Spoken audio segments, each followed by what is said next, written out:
जय माँ हिंगुला बर्तमान आम पाखे आम जो पूजक रही नना रही श्री श्री महामाई हिंगुला 59तम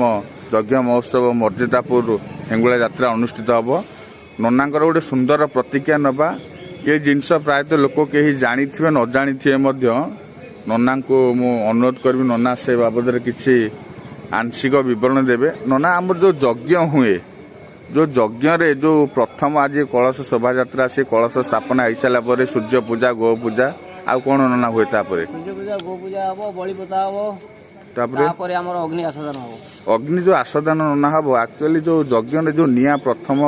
अग्नि संजोग हुए केमिति हुए दियासिले काठी मरा हुए ना कौन केमिति हमर पूर्व पुरुष रही आग थिला हरड़ काठी हसिक निया अग्नि संजोग कराउतला तापर चकमकी पत्थर जे पाग खराब होला चकमकी पत्थर द्वारा कराउतला तापर वर्तमान आमे जबकाच द्वारा सूर्य किरण द्वारा अग्नि आनी अग्नि आसदान करू ता माने गोटे सुंदर मंतव्य नना देले जो माने भी जानी नथिबे जानी रखंतु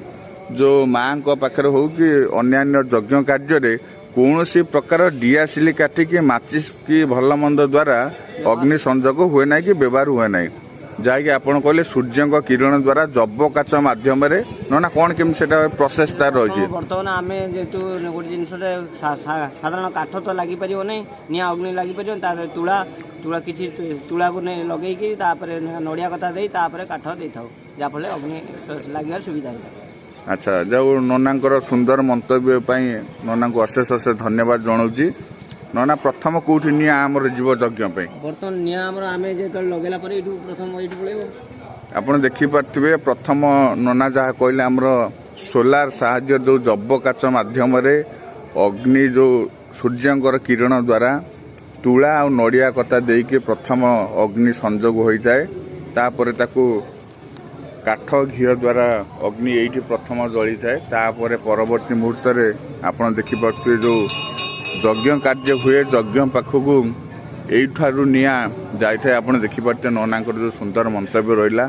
ये कथा हुए तो खूब कम लोक जना थाए तो से ननांकर मुझे प्रतिक्रिया नेली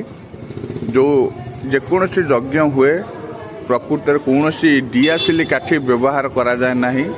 जहाँकि सूर्यंकर किरण द्वारा सूर्यंकर जो किरण आसे से किरण रे तुला दिया जाए नड़िया कता दिया जाए परे परे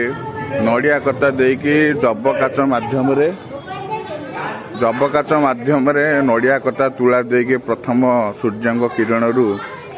आगे अग्नि को संजोग करा जाय थाए तापर सेही अग्नि रु आसी आमर यज्ञ मंडप लगी था किभली भाव सुसज्जित होइछि जानि पड़थुए